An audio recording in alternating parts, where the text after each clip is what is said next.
Hello, my name is Pablo Hernandez, and this is my evidence one, and I will talk about the EZLN.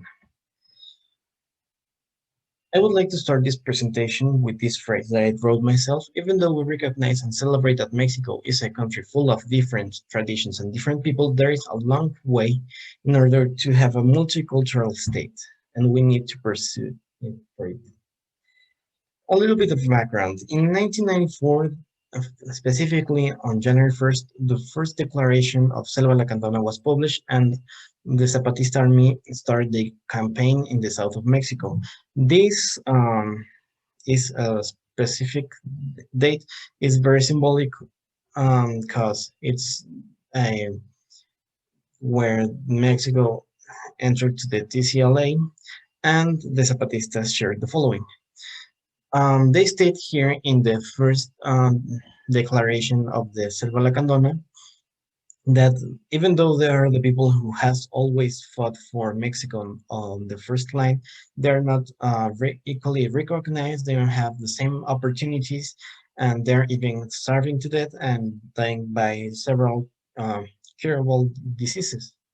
And they are they have a lack economical issues, and they live in extreme poverty, and they want a change, and that's why they don't recognize the government that exists in that time, and they even call Cedillo a dictator. On the other hand, we have the government who uh, who doesn't conceive the Zapatista army as a movement for equality and equity. They just consider them as rebel army who had political interests, and that's why they um, used some counter-insurgency, armed conflict or counter-insurgency tactics, and this is why we will see they don't share too much ideas with them, and they have even problems in the dialogue.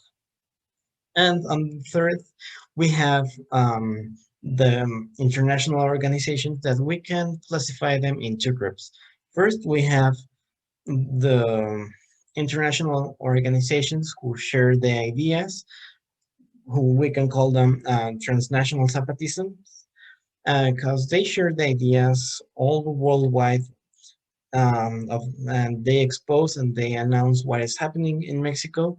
And their main objective is to avoid military resolution, military conflicts, and they just want to avoid the spill of blood. And on the other hand, we have the Red Cross, who is mainly the mediator in the dialogue, in the intercultural dialogue, and in all these fights, again, just to avoid armed conflicts and the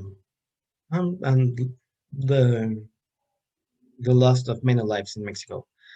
At the end of the day, when they conceive the dialogue, we have that the Mexican government, even though they have signed the San Andres agreements, they don't uh, follow them. They don't, uh, yeah, they don't follow them. They don't establish actions in order to accomplish the San Andres agreement.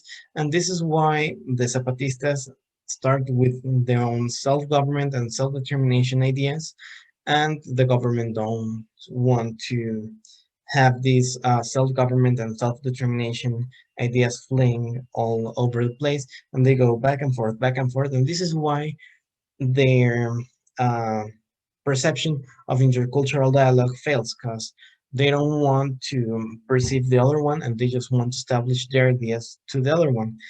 And this is why we can make this proposition. Based on the principle of respect and understanding on the other, we can propose the teamwork of the indigenous law and the Mexican Constitution. Why?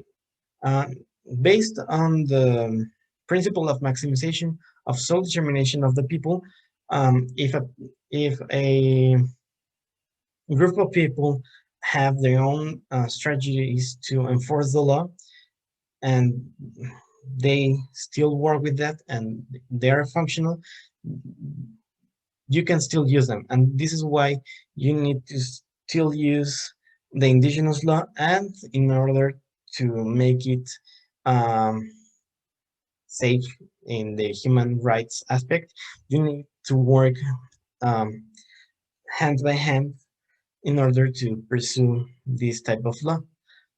And this is a little bit of the bibliographical references. Thank you.